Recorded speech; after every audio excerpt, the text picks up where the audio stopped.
ndiri kukwira munzira yekudenga misi yese ndichinamata munzira tanzikwize kudenga ndisimudze ndimisenyi nerudawira kudenga panzvimbo yakakwirira tanzimise kudenga. Kazi wana wa Mwari, toda kutora mukana uno kutenda Mwari watidzosa kuzoteerera shoko rake rinopa vasina mano njere mukati menguva ino tiri kutarisa nyaya inokosha yebasa raMwari iro raakadzvara mukati mesangano rake, akadzvara sangano rake mukati mepasi rino. Toda kupa musoro wenyaya unoti iwo sangano remusaririra kana kuti the remnant church tichaironda kubva kwakatanga nyika kusvika nayo hwamandayarira, tichitarisa zvinodiwa naMwari nebasa rayakapiwa. Tiverengere mukati meshoko raMwari Mabasa aPostoli chapter 7 verse 38. Verse 38. Ndiye wakanga ari kuungano murenje, ano mutumwa wakataura naye mugomo reSinai. Ana madzibaba eduwo wakagamuchira mashoko mapenyu kuzotipa. Ari kutaurwa panapa ndi Moses. Nobva zvanzi wakanga ari murenje aine ungano yaMwari. Chimwe chirungu chinobva chatoti aine kereke yaMwari. Kana takatarisa sangano raMwari, hatisi kutarisa chinhu chakatanga zuro kana chakavambiwa zuro. Tiri kutarisa chinhu chakavambiwa naMwari kubva kumavambo enyika. Toda kutarisa kuti sangano raMwari zvaraivambo muOld Testament, Jesu akarigama akasiya ariita reorganize, richanopinda here kudenga idzva nenyika itsva. VaHebheru chapter 12 verse 22 na 23. Toerengere ipapo. Verse 22. Asi imi makaswedera kugomo reZioni, right, nokuguta raMwari mupenyu, right, Jerusalema riri kudenga, right, nokumazana namazana vatumwa vasingaverengwi, right, nokuungano huru, nokukereke yamatanda akanyogwa kudenga, nokuna Mwari chimira ipapo. Saka pfungwa yatiri kupiwa naPaul ndeyekuti iko sangano iri haizi entertainment rinopasi, ibasa rinoera rakagadzirwa naMwari, riri kugadzira vanhu vachabva pano kunogara naMwari nokusingaperi. Kana uri kudzidza mukati meshoko raMwari, rinotanga right pana Genesis, panosikwa Adam naEva, ndo panotanga sangano raMwari. Zvinotiratidza kuti iri ndo sangano raMwari. Chekutanga chinobva chaitika. Number 1, Mwari achisika chapter 2 verse 18, anobva ati iye hazvina kunaka kuti munhu agare ari oga. Saka tinotoona the constitution of marriage, Mwari vachirayira one man one wife. Saka tinogona kunge ndiri kurovera hoko, chechi yazvokwadi haiti mabarika, ine murume mwe chete kumukadzi mwe chete. Uchibva ipapo chapter 2 iyoyo verse 1, 2 na 3 akabva apa Sabata kuti vabva varichengeta. Uchibva ipapo unobva wadzidza state of the dead, uye achiti hamufi, Mwari achiti munofa, chechi yaMwari ichiumbiwa. Genesis chapter 3 verse 15 iyoyo iverenge. Verse 15. Chaisa ruvengo pakati pako nomukadzi, right, napakati porudzi rwako norudzi rwake, right, irwo ruchapwanya musoro wako, right, newo uchapwanya chitsitsino charwo. Panapa pakabva papiwa yatingati tariro yavatsvene. Straight away vhangeri rakabva rasimbiswa muparidzi wokutanga ndiMwari, achitaura nyaya yake onoti ndakuisa ruvengo pakati pako nenyoka. Apa hazvifaniri kuzoparadzanazve, kuzosanganazve nokuzoita ukama zvakare. Zvese zvinoitwa mukati mechechi zvofanira kuseparata zvinhu zvadhiabhurosi kuruboshwe, zvaMwari kurudyi. Verenga zvakazarwa chapter 12 vhesi ya7. Kurumidza ipapo. Zvakazarwa 12 vhesi ya7. Ya. Zvinokurwa kwakavapo kudenga. Zvinokurwa kwakavapo kudenga. Mikaeri navatumwa vake vakarwa neshato. Mikaeri aine vatumwa vake vakarwa neshato. Shato ikarwa ina vatumwa vayo. Mira ipapo munhu waMwari. Chii chairwiriwa ndechekuti rima nechiedza hazvisangani. Ndo yaine hondo yakagwiwa kudenga. Zvokwadi nenhema hazvisangani. Nyaya yekugara naMwari nokusingaperi, yokudzura munhu mukati mechivi achiuya kuchiedza kumubvisa pasimba raSatani, achiuya kuchiedza nokusimba raMwari. Vhesi iri kuti iyo Satani akadzingwa kudenga nenzvimbo yake haina kuzowanikwa nokusingaperi. Kana ndingataure nelanguage yaMwari, Mwari ndiwo kutanga mufundisi kudisfellowshipa vanonetsa muchechi. He was the first straight away. Zvikanzi uyu nenzvimbo yake pano hakusisina. Kana Mwari kana kuine mukuru ane discipline ndiMwari. Tera munhu waMwari, kana tichazogara naMwari nokusingaperi, dzidza kusava nonsense person. Dzidza kuva munhu ane honor nerespect, ane integrity, anochengeta zvichene zvisina kusvibiswa. Ndaironga mukati mebhaibheri, urikuenda pana 2 Peter chapter 2. Ndaironga mukati mebhaibheri rinoisa pachena kuti Satani adzingwa kudenga, Mwari vakadzika pano panyika vakasvika mastandards anofanira kuchengetwa nechechi yavo. Waiona here 2 Peter chapter 2 vhesi ya4. Verenga ipapo. Verse 4. Nokuti kana Mwari asina kurega vatumwa vakatadza, asi vakavakandira mutataro nokuvaisa kumakomba erima kuti vachengeterwe kutonga. Miri ipapo. Hanzi Mwari haana kuregedza vatumwa vakatadza, asi wakavadzinga achivadzingira kutataro. All the demons, they were also disfellowshipped. Vakashayikwa nzvimbo yavo pamberi paMwari. Sangano raMwari hari operate at a human level, rino operate at God's level and God's standard. Inonzi naIsaiah, chigaro chake chirefu uye chakakwirira. Kana vatumwa vachihwederapo vanofukidzana meso netsoka, havaiti republic of madiro pamberi paMwari. Ndoda kuti semwana waMwari uzvinzwisise uye uzvibate kuti sangano raMwari mukurongwa kwaro nokurongeka kwaro nokunaka kwaro rinofamba under certain guidelines.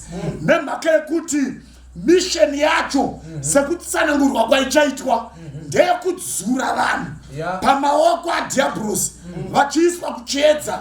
Vakanetsa mukati merenje vaina Moses, pakaita great multitude, iri mixed multitude. Rimwe zuva Moses akwira mugomo, anoona chachaputiti pasi pegomo, pakutambiwa, pakuitwa zvese, kusvikira Mwari ati I am clearing all of them. Kuna kana wana ndiri kusiya, ndiri kutsvaira vese, kosara iwe nemukadzi wako navana vako, ndima kuinda Kenani. Moses akanodemba pamberi paMwari kusvika ati dzima zita rangu. Nobva Mwari ati it's okay, ndakuhwa, asi leaders enyaya iyi ndiri kudhira nawo. Chenda unotaura navana vaIsraeri. Nobva avaunganidza zvikanzi chiwai vana vaIsraeri. Kora mira nemhuri yako, Dhatani mira nemhuri yako, Abhira mira nemhuri yako, nehuku dzavo nehwai dzavo, nemadhende avo namatendi, vese vakaiswa kusaidi. Nobva Moses anamata munamato akati Mwari ava nemhaka yekuti asvibisa zita renyu, havafaniri kufa noruvu rwakambovhiwa. Zvikanzi it's a small item. Ndakuwa. Zvikanzi wavatsaura ndavatsaura. Zvikanzi iti vana vaIsraeri vasuduruke. Nobva vasuduruka nyika yakaita spring. Nobva yavhura nobva yavhara. Zvikanzi handisitomboda cost. Hapana mudeme woupfu wokubika sadza raparufu. Ndapedza nawo. They were totally disfellowshipped. Zvokuti chero paresurrection yesecond havamuki ivava havamuki. Ndo zvinoita Mwari. Miriam akataita musikanzwa. Mwari vakati inzwa Moses. Teerera zvakanaka. Chero danga ari baba vake vasina kukudza havaimupfira mate kumeso here. Chide zvaazvidzaini. Chii chakaitika? Israeli yakasendwa for 7 days. Havana kufamba. Miriam akakwarantainwa mukati merenje. Sauro handitauri. Akanzi chero kamunamatira handizviwi. Ndo zvinoita Mwari mukati mevhangeri. Vanhu vanofanira kubva kuzvinhu zvakarerutswa kuzvinhu zvakasviba vachiuya kuzvinhu zvakasimba. Ndoda kuti Pastor Makure mutsanangure kutiko simba raMwari mukati mechechi yaMwari zvii zvinotarisirwa nezvinochengetwa kuti iyi inzi ichechi yaMwari. Ndoda kukuudzai hama dzinodikamwa kuti Satani paakadzingwa kudenga Bhaibheri raisa pachena kuti nenzvimbo yake haina kuzowanikwa kudenga. Kana iwe unamata Mwari usapa nzvimbo Satani muupenyu hwako haafani kuwana kana nzvimbo imwe. Regai ndikuudzei vanhu vaMwari, sangano raMwari rezvokwadi rinoziva kuti kudana zita raJesu kuti Jesu chete handiko kunoponesa. Nokuti Mateo 7:21 inoti havasi vose vanoti kwandiri Ishe vachapinda muvushe hwaMwari, asi voga vanoita kuda kwaMwari. Regai ndikuudzei tsoro dzimwe dzaSatani. Wafurira vanhu kuti kungodana zita raJesu unopona.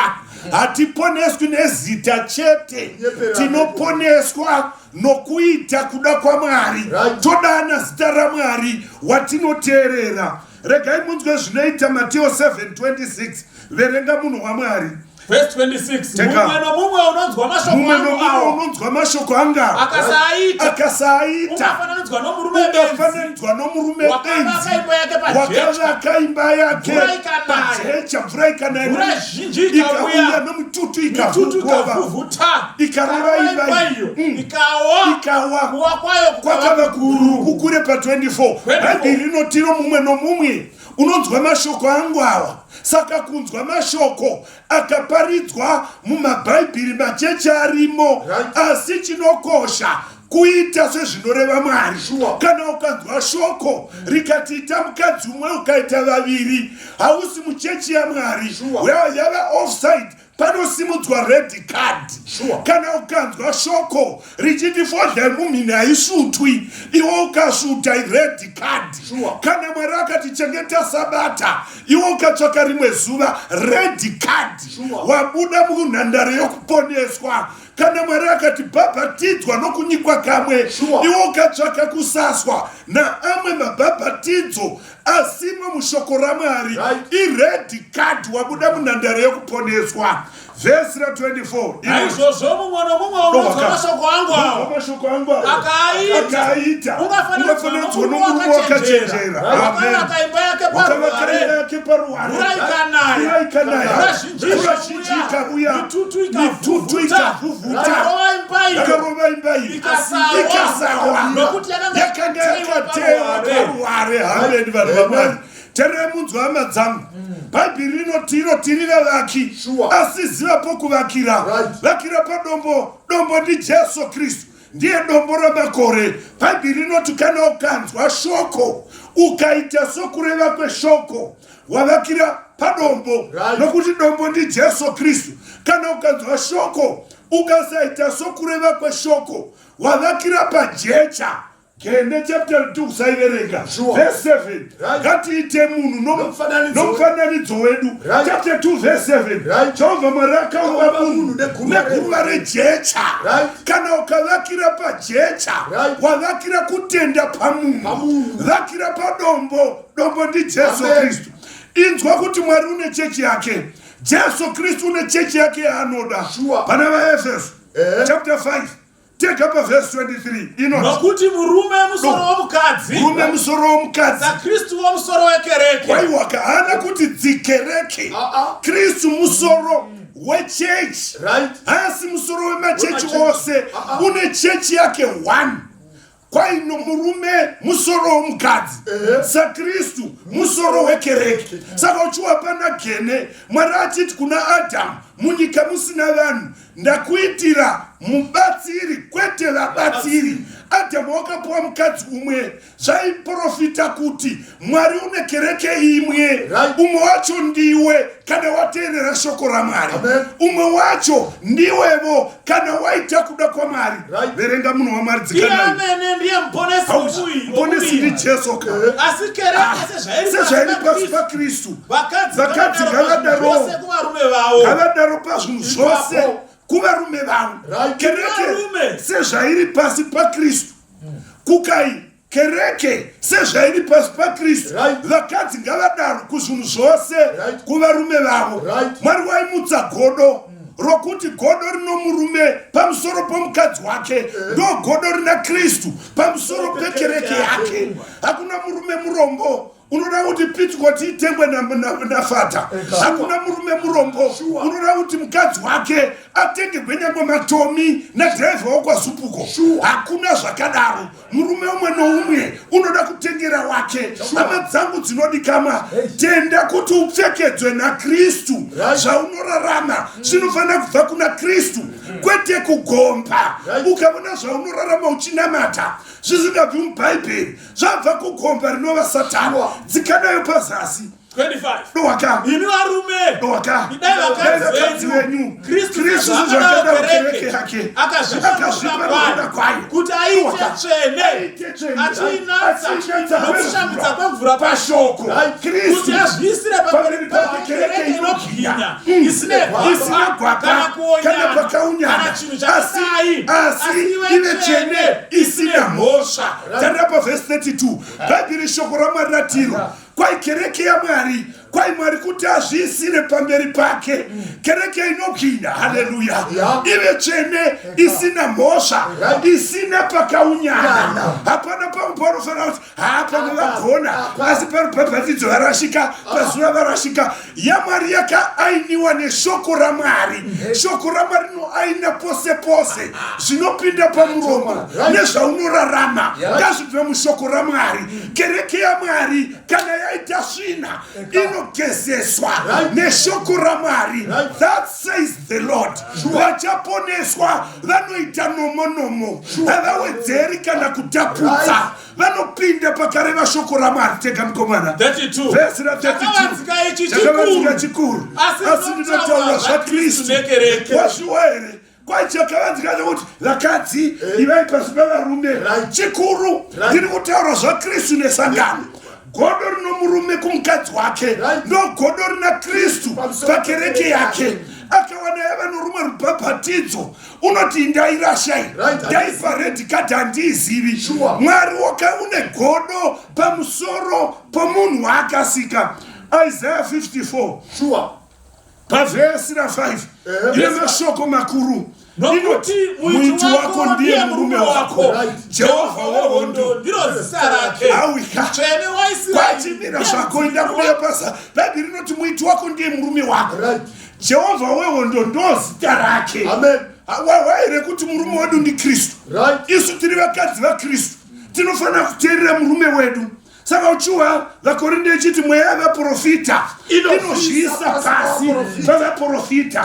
Zvakaprofitwa nana Isaya nana Jeremiya vachidungudza mukadzi umwe. Kana wati uri muprofita, inda pana Isaya wondowana kuti waidungudza kuti one wife nana Malaki. Ukabona mweya wako wabona rimwe zuva, wabona mimwe marriage, hauchisiri kereke yaMwari. Ndoda kuti utarire pana zvaka chimwe chinoratidza kuti kereke yaMwari iyi ndiyo. Zvakazarurwa 14 pavhesi ra12 inoti, tega mukomana, ukanzi apa verse 12 ndo panokutsungirira kwavatsvene amen vanochengeta nokutenda kwaJesu Isaiah 4 bhaibheri rinoti patasvikapo sangano raMwari rinoonekwa nokuchengeta mitemo yaMwari richitenda kuna Jesu. Sangano raMwari haritendi kuna profeti, haritendi kuna gosa, haritendi kana kuna fata, rinotenda kuna Jesu. Haritendi kumunhu negemenzi, rinotenda mushoko raMwari. Vakakomboregwa vanopinda musangano raMwari vanosumudza bhaibheri vachiti shoko raMwari ndo rinoti uye ndo ratichatevera. Zvino Satani wakangwara akati haiwavo fomai masangano ende Mwari wakatozvinyora nobva ati regai ndinyore Isaiah 4 verse 1 kugazuvairo vakadzi vanomwe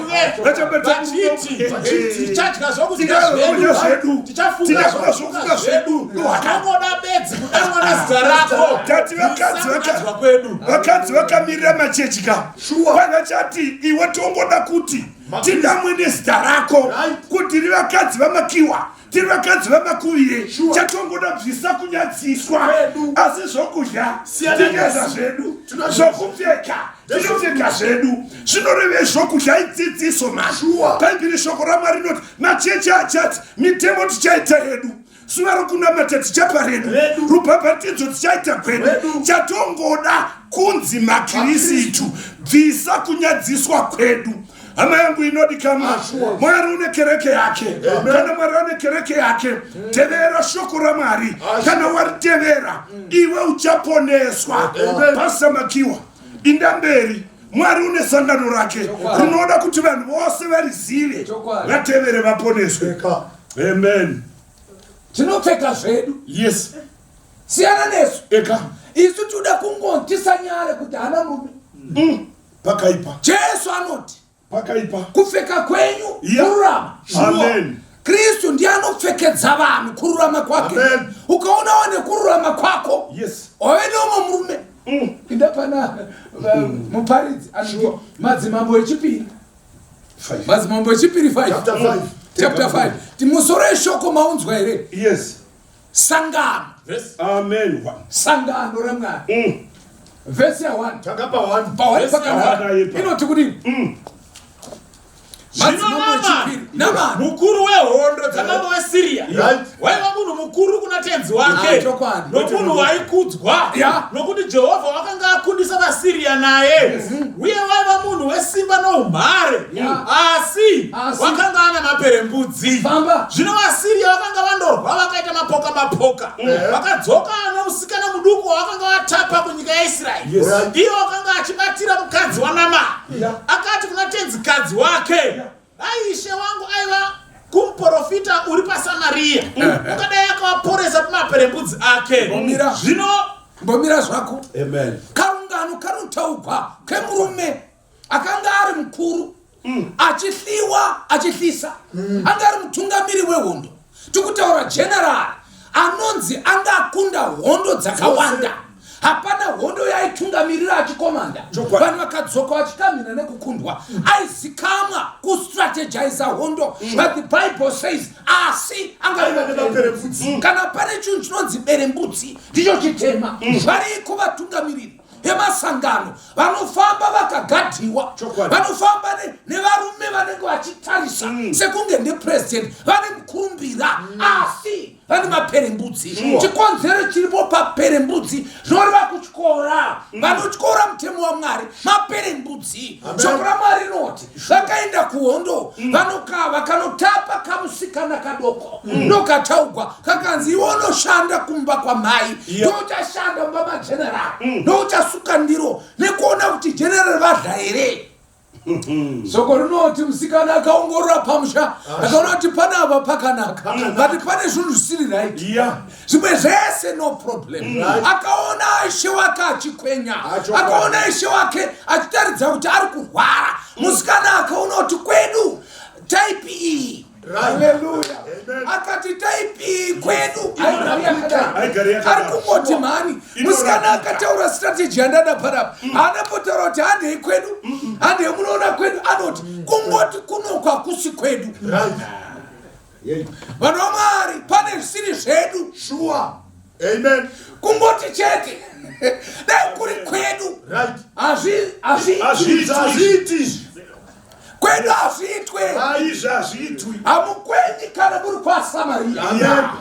Kwa Samaria hamukwenyi. Amen. Hallelujah. Zivai zvinhu zvenyu. Pane zvimwe zvinhu zvisiri zvekwedu. Right. Zviri kwa Asiria. Musikana hana bhotaro mashoko. Hamuna kumunzwa here. Dai ishe wangu aiva kumuprofita uri paSamaria. Mirai vanhu vaMwari. Ari kungodemba. Kungoti mani. Rekani kutaurirei. Mwari kana vakatarisa vanodemba ngoti mani haisi chechi yedu mani. Haisi denga iri yangu. Kwedu hakuimbwi so. Amen. Kwedu hakutambiwi so. Kungoti mani hakusi kwedu. Dai rangari redu chechi. Hakuparidziwi so. Musikana akabva pasi akaenda unosuka ndiro. Ndobva kwataugwa. Vakati nyini. Zvinofadza kana wanzwa. Iti nyini. Amen. Kwanzi kuriko pasi. Zvinokumwa wakapinda. Akandoudza ishe wake akati. Mambozwa ine zvataurwa naIsraeri wakataura chokuti. Mwari ngandikutaurirei. Kana kwaitwa nyini. Cheukai. Amen. Amen. Manzwa ine zvataurwa nemusikana webasa. Kanzi kuti kanzi ari kutodemba. Ngoti mambo vari kusiriko. Kwedu chigwere ichi hachimiri. Kune muprofita paSamaria. Haana kana vhesi akavhura. We want people who know their things. Amen. Sangano rino nezvinhu zvaro. Kwedu hatichati tichidai. Kwedu hatidli tichidai. Kungoti chete haisiri yedu. Vanhu vaMwari kereke achinja mupuro. Yakushandura vhesi. Let this church go back to its origins. Sangano redu haridaro. Musikana akataura wrong. Kwedu hazvitwi. Maperembudzi agarumba. Very good. Musikana ari kutaura kuti vanhu vane maperembudzi avagarumba. Munzwa kuti kwanzi muprofita ari payo. Ari paSamaria. Muprofita ari paSamaria. Imboiverenga futi. Ndinokunyasa kuinzwa ndoda kuwazvutaurwa nevhesi. Akati kuna tenzikadzi wake. Dai ishe wangu aiva kumuprofita uri paSamaria. Ungadai akavaporesa naperembudzi ake. Hapana chamanzwa. Muprofita hasi muSamaria. Ayo. Ari paSamaria. Pane nyaya. Zvinoreva kuti vemaperembudzi vaisagara mukati. Vaigara kunze. Asi kana voda kupinda mukati vanopfuura nepamuprofita. Open. Do you know kuti vanhu vemaperembudzi vaisapinda vasina kupfuura nepamunhu waMwari. Vaitenga vavhenekwa pasuo. Kuti muri sei kana manaka chipindai. Musikana ari kutaura kuti kana une maperembudzi uri mukati meguta something wrong. Mukati meguta mugari maperembudzi. Unotanga wacheneswa wopinda. Tungoti hakusi kwedu kunoko. And then soko raMwari rinoti vakasimuka. Hallelujah. Vakasimudziwa nekudemba. Ngoti kungoti mani zvachinja mani. Hasu zvatosenyadza kuita. Ndobva vasimuka. Ndobva vaenda kwaSamaria. Unoziva kuti kana uchinge wanzwa simuka. Ubatsirike. Ndobva vaenda. Haana kuenda ega akaenda nemauto. Kunda akakutsvaka muprofita paSamaria. Kanzi manzwa nani pane musikana webasa. The time has come. Kuti vasikana vebasa vataure. Kana imi vatara mukanyarara. Mwari ngaasimudze vasikana vebasa. Kuna Narodha vakataura kuti muri kuramba muchinamata Peter ari pamukova. Pane vanhu vanoshoreka mukati mechechi. Kana mukanyarara imi vanokudzwa vanoshoreka vachataura. Vasikana vebasa vachatumwa kutaura kuti hatisiko kwedu. Asi chinondifadza ndechekuti Naamani akaenda akadzoka anatswa. Kereke inonatsa. Hairasi. Naamani haana kuraswa. Asi paakanzwa shoko akateerera. Purpose yesangano kunatsa. Kana yanatsa vanhu vanoita Amen. Ganda remwana. Amen. Unoda here ganda remwana. Amen. Amen. Amen. Kana sanga rakunatsa. Sure. Ranatswa na Kristu. Roita ganda. Come on. Remucheche. Sure. 1 Corinthians chapter 3 verse number 11. All right. Tigona mata. Verse 11. Verse chapter 11. 3. Yes. That's 1 Corinthians. Yes. Nokuti hakuna mumwe acharonga dzimeneyo asi idzo dzakarongwa kare ndiye Jesu Kristu. vadhara ndakatsika tsoka dzavo varonda matsimba eRemnant Church kubva kuna Genesis kusvika kuna zvakazarurwa. Mwari otaura pamazuva edu, chero mukaita have yemari yakaita sei, hamugoni kuita mari nechechi nekuti hakuna akaronga dzimeneyo kusara kwedzakarongwa kare. Ndiye Jesu Kristu. Vanoda kupona vanotsika paneyo Jesu Kristu, votarisa matsimba. Hakuna chinyuwani chichavuya, hakuna reformation yechechi yaMwari. Sure. Amen. Mwari uyu ndiye anotonga kubva kumatimana enyika kusvika tsurichirira. Hakuna dzimwe nheyo dzicharongwa kune vanhu vanofunga kuti vafunda, zvokuti chechi yasara isina kufunda. Muripere vana vaMwari. Areka imwe chete iyoyo yakapinda musalada anonzi peacock ndiyo areka yakapinda chidembu. Hakuna reformation yechechi. Akataura akanyarara, chero akataura nemistake vadhara, akatotaura chirevesa. Mumistake yake zviri perfect. Amen. Hakuna. Takatarisana nekuuya kwaJesu kwechipiri. Pane mapisha nemabiribobi ari kuzoitika mukati merwendo. But iwe ramba wakatarisa pana Jesu Kristu, muridzi wenheyo. Achauya nemamiracles. Hakuna miracle nyuwani ichavuya. Mamiracles ese achaexperienciwa nevari parwendo. Amen. Chechi yako makiwa ina mamiracles. Ukadzidza Bible zvakadzama. Hakuna munhu anofanira kutsvaka miracle kuchechi. Asi miracle ndiye anofanira kutsvaka vatsvene vaMwari. Amadinzwa here vana vaMwari. Shadrach, Meshach naAbednego vakaramba vakamira pachokwadi. Mamiracles akavatevera mumoto. Ukaverenga Daniel vamukanda mugomba, miracle yakamutevera mugomba. Hakuna acharonga dzimwe nheyo kusara kwedzakarongwa kare. Tereresa mudikani. Tisati tanamata. Kune vanhu vanofunga kuti vakaenda Ghana vodzoka vakabata mazango ekutanga chechi.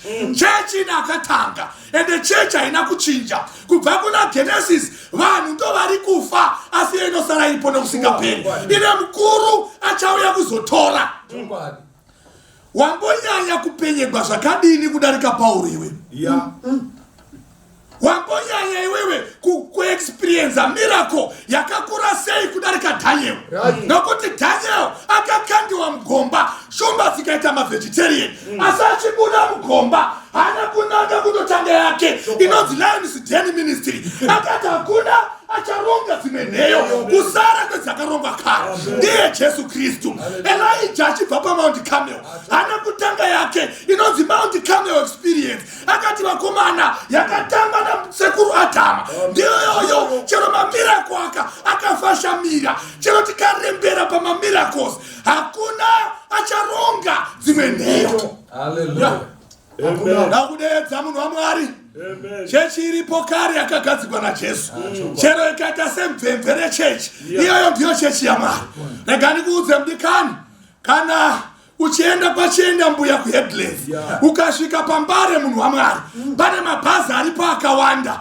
Aripo anoenda Joburg ane double divi maimwana, anodhonza ngoro, ane mazivhiyumiri akaita semazinzeve kudai. Asi ochienda kwachienda mbuya, chero rikanaka sei haupindi imomo. Kwachienda mbuya kunoenda dhafu rakazi AVM repamayera rinoti kana richimuka rinoita sechigayo. Unoona manesi ekwachienda mbuya anopinda imomo, madhokta ekwachienda mbuya anopinda imomo. Ukavavhunza mutara vanoti ndiro bhazi rekumusha. pinda mubhazi rekumusha. Hallelujah. Chechi yaMwari hazvirevi kuti haina TV channel munhu waMwari. Ayoyo ndiyo chechi yekumusha iyo. Pinda mubhazi rekumusha. Chero rikapinza dust, vanongopfeka makepi ekuvhara dust. Nokuti ndiro bhazi rekumusha. Havagoni kuchinja pasi. Nokuti ndiro bhazi rinoenda kumusha. Daudedza mudikani. Muromo wako uyu hauna kufitwa netototo. Muromo wamunhu afara kupinda chechi.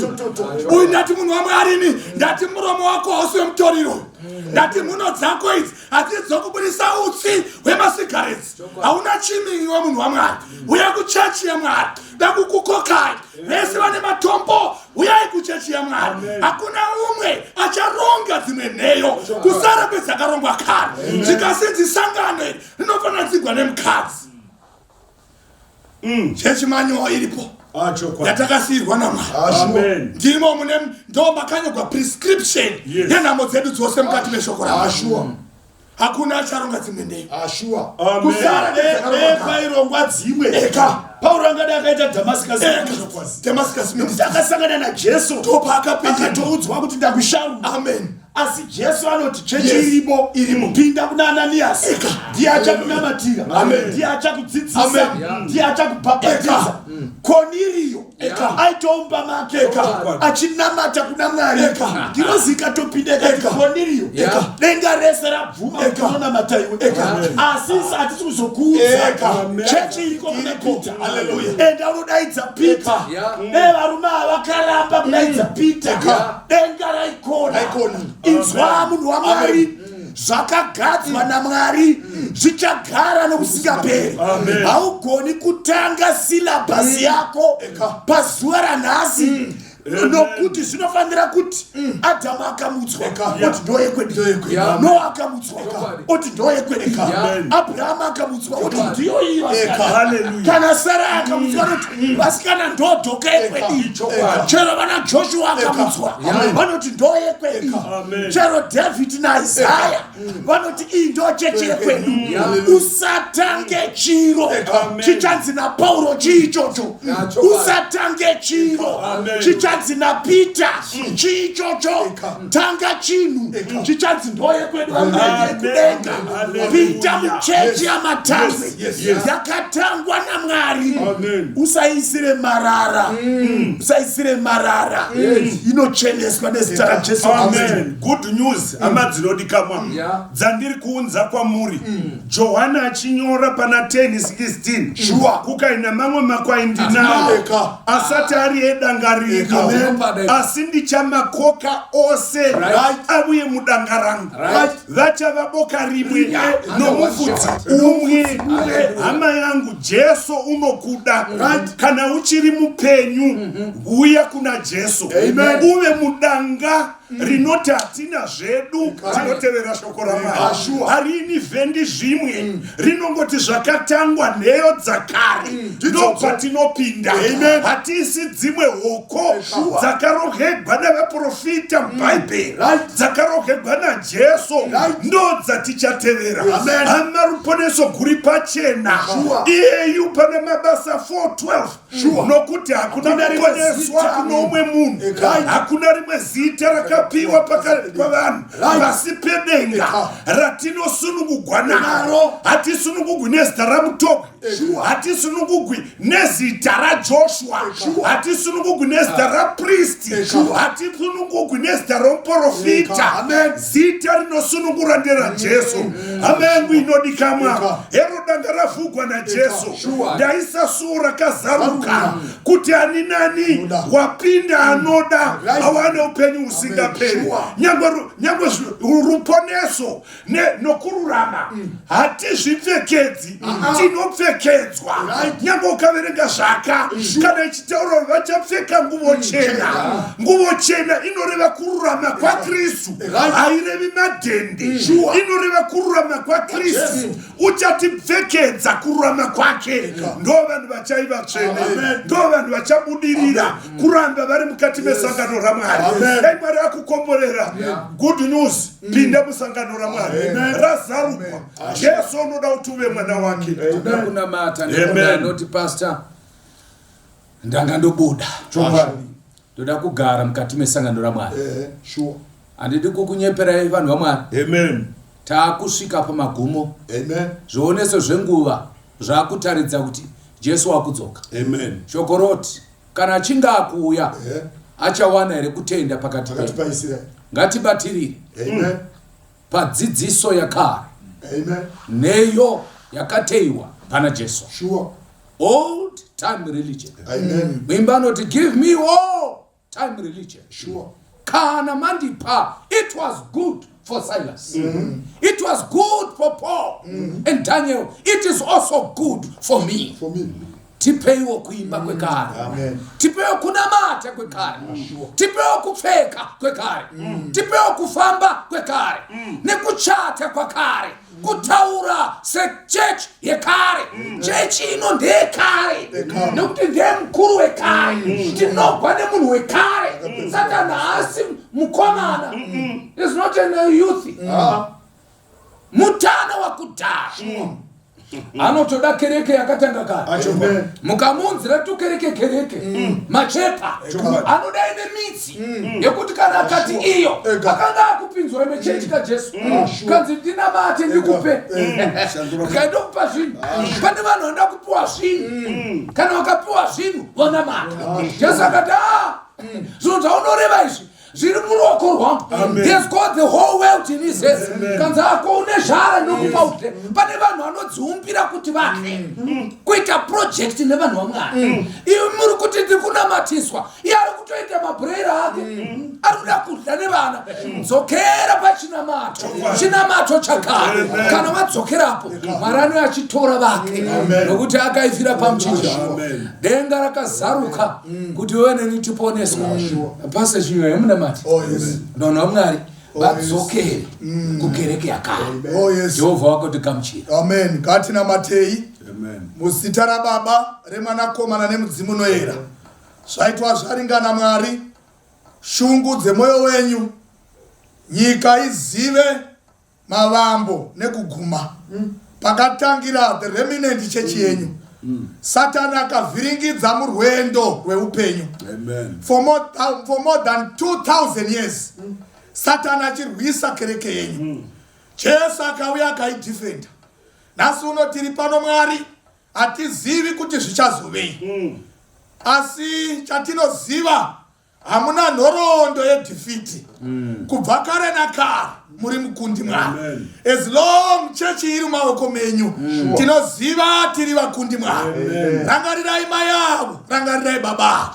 Onai kutenda kwavo kwarereka. Vakutodhauta kuti ndichimo here muchechi yaMwari. Nokuti mhepo iri kuvhuvhuta. Vana vopanduka. Vamwe vakaenda diaspora vanotumisira magrosari atengwa nemari yehungochani. Asi vanodedzera vari muchechi yaMwari. Confusion Mwari. Mwari munyori anoti here, we have much more to fear from within than from without. Vatendi vamwe vakaunza vamwe vatendi vanoonekwa semapillars naivo vasheka. Vatendi vane kutenda kudiki vodhauta tichimo here. Asi Mwari chatinoziva, this ship is homeward bound. Tiri kuenda kumusha. Simbisai vatendi vasara. Tenzi kozo warini. Onai vashoma ndivo vasara. Vazhinji vodzokera kumashure. Vanhu vava nehave yechitema. Chechi yenyu yareruswa. Vana vadiki havachina have yemuchato. Vava kusema muchato. Vava kuda zvenyika kudarika zvaMwari. ZvaMwari zvava kureruswa. Onai vadhara vamwira mumadhiri ane madheti mani. Asi miJehovha ndimuridzi wechikomborero. Rangarirai vashoma vasara. Onai nyika yose Mwari iri kutsvaka Mwari. Panguva ino Mwari vakomborerei pavanobuda, vakomborerei pavanodzoka. Rangarirai shirikazi yakasara. Rangarirai mai vakatizwa nemurume avo varimo muchechi asi havasati vapindurika. Voshai ndirimo here Mwari varimo vasimbisei. Ivai nevhangeri renyu richiburuka nekubhururuka pakati pedenga. Pamazuva akaoma zvakadai mhepo yemuvengi iri kuvhuvhuta. Simbisai vaparidzi venyu, simbisai vafundisi, simbisai even media house ino. Satana achaivenga semaperembudzi. but nekuda kweropa raJesu nesangano ripa foundation simbisai vazhinji vari kuda kugamuchira chokwadi chenyu vasisukidzei kusvika vapinda musangano renyu naivo vabhabhatidzwe muzita raMwari Baba neMwanakomana neMudzimu unoyera. Zita raJesu ngarisimudzirwe, mazita evanhu adzikisirwe. Mwari chimboitai bipi tsuri isati yarira, vanhu vazive kuti ndimi Mwari. Tokunamatai, tokurumbidzai, tokupai mbiri nokuti yakafanira imi. Makasika denga nenyika neuchenjeri hwenyu, kunze kwenyu hakuna chakaitwa. Munoti mukatsamwa marudzi evanhu amiri pahasha dzenyu, asi mhepo ina dzichakabatwa. Vhangeri rimboenda mberi. Unzai zvese zvingadiwa kuti vatendi vauye kwamuri muzita raJesu nokusingaperi. Amen. Amen. Amen. God bless you. Inzwa izwi remufudzi kunze kugwenga redima ari kudaidza wari dzakarasika kokure. Pinzanyi, pinzanyi, dzese dzarasika pinzanyi, pinzanyi, pinzanyi, unza dzese kuna Jesu, ndiani anobatsira, mfudzi mukuru wemutsa, kuti aone zaraswa nekudzipinza mudanga.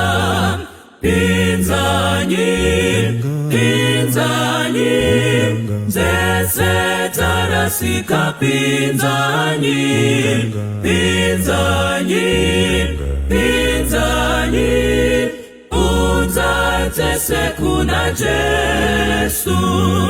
Inzwanyi dziri kuchema, ugomo guru kugwenga, tenzi anoti kunesu, endanyi kutsvaka dzangu. Pinzanyi, pinzanyi, dzese dzarasika pinzanyi, pinzanyi, pinzanyi, unza dzese kuna Jesu. Pinzanyi, pinzanyi, dzese dzarasika pinzanyi, pinzanyi, pinzanyi, unza dzese kuna Jesu. Tine ukama, tine kufara kutsamira mumaoko ake, chikomborero runyararo kutsamira mumaoko ake. Kudzanira mumaoko ake a Jesu, kudzanira mumaoko ake a Jesu, kunodzatira kufamba mnzira, kudzanira mumaoko ake. Nzira yapenya zuva nezuva, kudzanira mumaoko ake.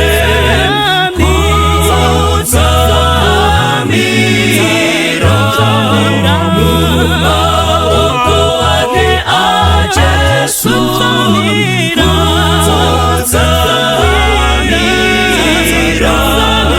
mumaoko ake a Jesu. Chinyi ndinozva nekuti nzira kudzanira mumaoko ake. Gerunyararo tenzi wapedwa kudzanira mumaoko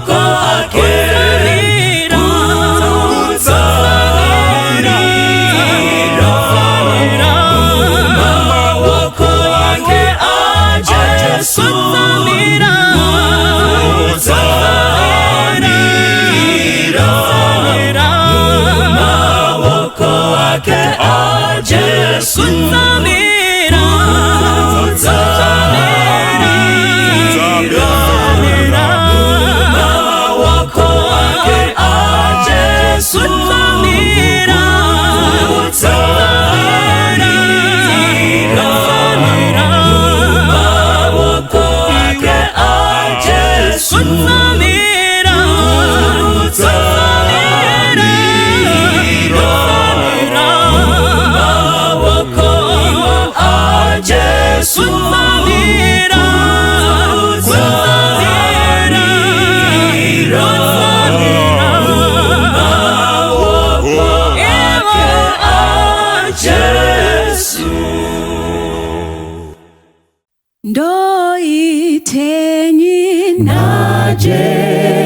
Jesu ari mberi kwangu, ane minzwa pamusoro, ane nguo tsvuku. Zvino uyo mubvunzo, chinyi mupinduro.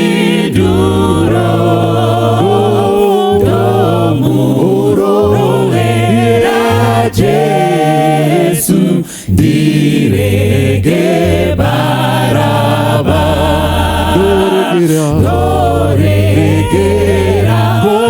gororo, munhu anozvida kana kuti Jesu uyo acharangwa. Zvino uyo mubvunzo, chinyi mupinduro. Ndomurorera Jesu ndirege baraba.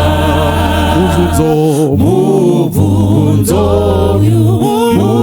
mukuru ndopindura sei? Mutsa unorindira uchiri kubvunda. Zvino uyo mubvunzo, chinyi mupinduro.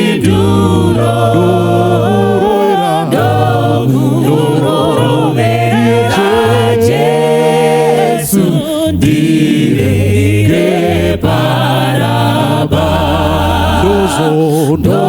ndozomira seiko kana ndide pasi, kana nemi maKristu muri muzviedzo. Zvino uyo mubvunzo, chinyi mupinduro. Ndomurovera Jesu ndirege baraba. Zvino uyo mubvunzo, chinyi mupinduro. Ndorovera baraba, ndiregere Jesu. Ndorovera baraba, ndichirega Jesu. Ndorovera baraba, ndichirega Jesu. Ndorovera baraba, ndichirega Jesu. Ndorovera baraba, Jesu donoroera iye baraba tichirega Jesu. Apo pasara vera ndinoenda kumusha, uko kufa kunopfeka kusafa. Nichamziva mponesi apo achazouya, iye anondigashira kumusha.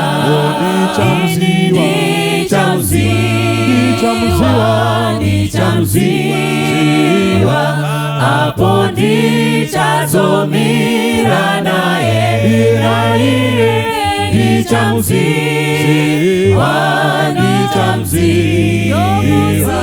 nematadzi mumaoko ake. Tichazofara kwazvo kuona uso wake, nekupenya kwemaziso akewo. Moyo wangu kumkudza ngerudo roremutsa, anondigadzira musha kumusoro. Nichamziva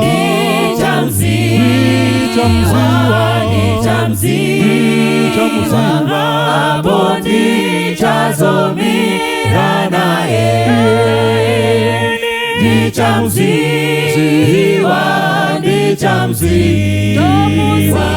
nematadzi mumaoko ake. Ndinotondera avo vadikani vakafa, kuti nderufu tapatsana navo. Apo Jesu ouya navo tichasangana, asi ndichatanga kuona Jesu.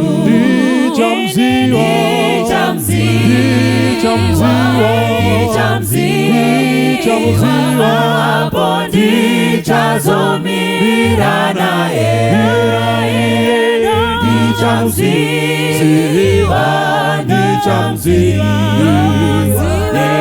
nematadzi mumaoko ake. Achanditungamira kupinda mazambara, apo tisingazowi neurombo. Ndichaimba neweseriyo rwekufara, asi ndichatanga kuona Jesu. Nichamziva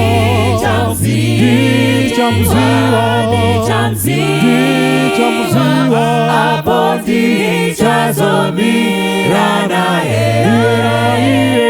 Nichamziva nematadzi mumaoko ake. Nichamziva